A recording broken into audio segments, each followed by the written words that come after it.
Assalamualaikum warahmatullahi wabarakatuh. Perkenalkan, saya Muhammad Akbar Fauzan Junaid, program studi arsitektur kelas A. Ingin mempresentasikan hasil tugas presentasi dari kelompok kami, yaitu kelompok 4, mata kuliah arsitektur dan perilaku. Adapun ikhtisar presentasi yang akan dibahas dalam video ini, yaitu teori conditioning, definisi teori conditioning, dan hukum-hukum classical conditioning Ivan Pavlov, konsep classical conditioning yang akan dibacakan oleh saya sendiri. Selanjutnya yaitu prinsip-prinsip classical conditioning dalam pembelajaran dan definisi teori Skinner yang akan dibacakan oleh saudari Ririn. Selanjutnya yaitu definisi teori outstanding pattern of behavior dan personal space yang akan dibacakan oleh saudari Isda Mulyasari Majid. Selanjutnya yaitu definisi personal space, aspek-aspek personal space, dan manfaat teori wayfinding terhadap desain yang akan dibacakan oleh saudara Hasaruddin Amir. Selanjutnya yaitu fungsi territoriality dan implikasi-implikasi terhadap desain dari territoriality yang akan dibacakan oleh saudari Putri Amalia. Adapun definisi dari teori conditioning, yaitu berkembang berdasarkan hasil eksperimen yang dilakukan oleh Ivan Pavlov pada tahun 1849 sampai dengan 1936, yang pada dasarnya teori ini merupakan sebuah prosedur penciptaan refleks baru dengan cara mendatangkan stimulus sebelum terjadinya refleks tersebut. Classical conditioning ini termasuk pada teori behaviorisme, yang merupakan pandangan yang menyatakan bahwa perilaku harus dijelaskan melalui pengalaman yang harus diamati, bukan dengan proses mental. Menurut kaum behavioris, perilaku adalah segala sesuatu yang kita lakukan dan dapat dilihat secara langsung. Kata klasikal yang mengawali nama teori ini digunakan untuk menghargai karya Pavlov yang dianggap paling dahulu di bidang conditioning, upaya pembiasaan, dan untuk membedakannya dengan teori conditioning lainnya. Adapun hukum-hukum classical conditioning, ada dua macam, yaitu yang ditemukan oleh Ivan Pavlov, yakni Law of Respondent Conditioning dan Law of Respondent Extinctioning. Secara harfiah, Law of Respondent Conditioning berarti hukum pembiasaan yang dituntut, sedangkan Law of Respondent Extinction adalah hukum pemusnahan yang dituntut. Adapun konsep-konsep classical conditioning, yaitu suatu proses untuk membuat berbagai refleks perilaku tertentu menjadi sebuah tingkah laku yang dimiliki oleh makhluk hidup tertentu. Dengan kata lain, mekanisme classical conditioning merupakan suatu proses pembentukan perilaku yang dapat diterapkan pada makhluk hidup agar mereka memiliki bentuk perilaku tertentu. Selanjutnya, prinsip-prinsip classical conditioning. Menurut Pavlov, prinsip-prinsip classical conditioning adalah sebagai berikut. Yang pertama, belajar adalah pembentukan kebiasaan dengan cara menghubungkan atau mempertautkan antara perangsang atau stimulus yang lebih kurang dengan perangsang yang lebih lemah. Kedua, prinsip belajar terjadi apabila ada interaksi antara organisme dengan lingkungan. Ketiga, belajar adalah membuat perubahan pada organisme atau individu. Keempat, setiap perangsang akan menimbulkan aktivitas otak. Kelima, semua aktivitas susunan saraf pusat diatur oleh eksitasi dan inhibitasi. Materi selanjutnya, teori Skinner. Definisi teori Skinner atau operant conditioning adalah pengondisian yang melibatkan respon sukarela dari orang atau subjek yang dikondisikan, berbeda dengan classical conditioning yang hasilnya merupakan perilaku refleks, respon dari pengondisian operant yang pilihannya dari subjek itu sendiri. Teori belajar Skinner didasarkan atas gagasan bahwa belajar adalah fungsi perubahan perilaku individu secara jelas. Perubahan perilaku tersebut diperoleh sebagai hasil respon individu terhadap kejadian atau stimulus dari lingkungan. Penelitian yang dilakukan Skinner dipengaruhi oleh percobaan Pavlov dan ide-ide John Watson atau Bapak Behaviorisme. Definisi outstanding pattern of behavior adalah cara-cara bertindak atau berkelakuan yang sama dari orang-orang yang hidup bersama dalam masyarakat yang harus diikuti oleh semua anggota masyarakat tersebut.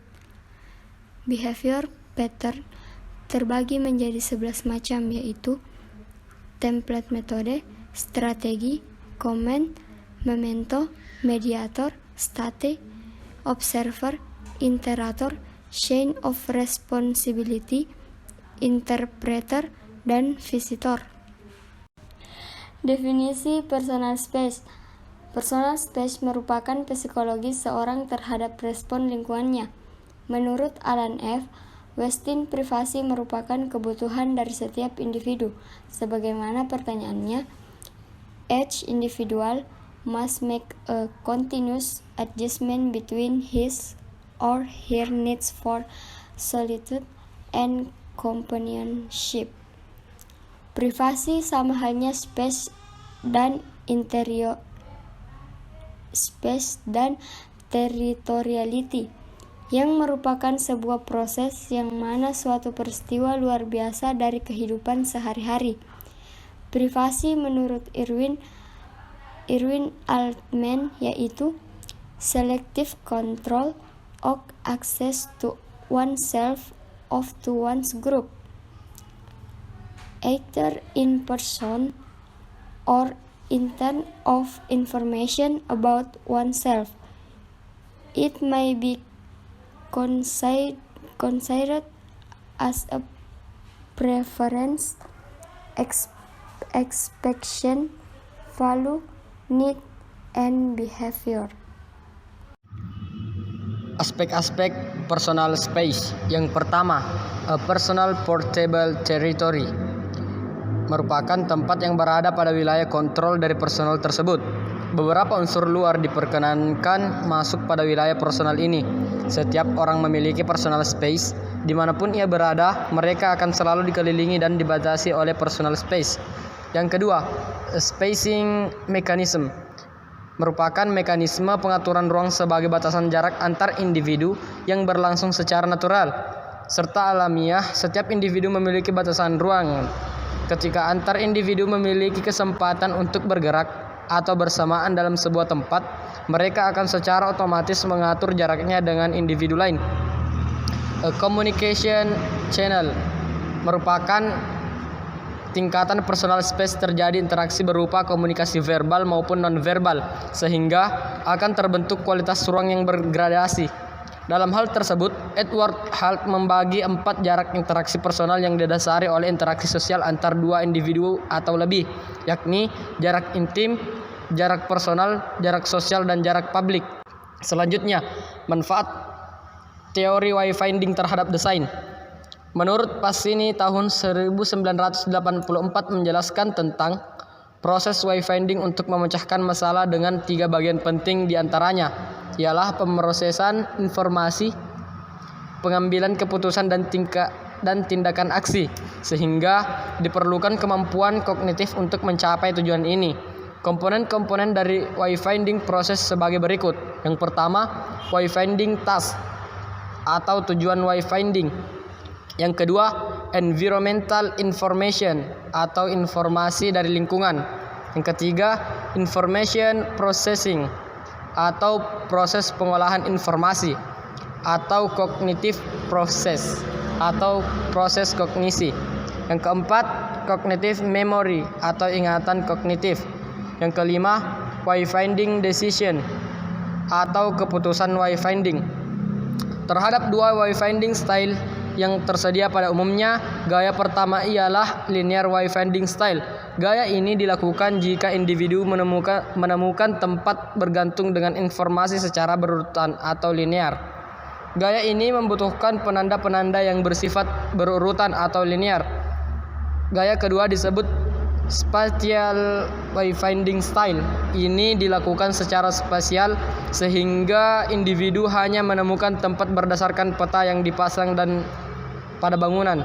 Secara ideal, kedua cara ini harus tetap difasilitasi dalam wayfinding and orientation system. Menurut Passini tahun 1984. Baiklah, selanjutnya yakni fungsi dari territoriality.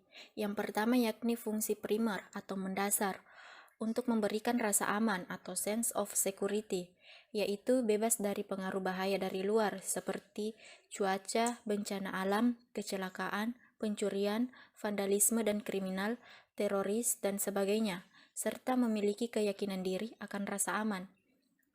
Yang kedua yakni fungsi sekunder untuk menandai area kekuasaan atau kepemilikan atau sense of power yang berkaitan dengan kegiatan bermukim atau interaksi, pemeliharaan hubungan dengan pihak-pihak lain dan lingkungan sekitarnya, dan untuk menghindari tindakan agresi dari pihak luar. Kemudian yang ketiga yakni fungsi tersier untuk memenuhi rasa penghargaan atau sense of esteem, yaitu identitas, citra diri atau self-image, yang menggambarkan kedudukan serta peran seseorang dalam masyarakat, dan pengakuan atau aktualisasi diri atau self-recognition atau esteem dalam membentuk sense of place atau community. Kemudian implikasi-implikasi terhadap desain dari territoriality.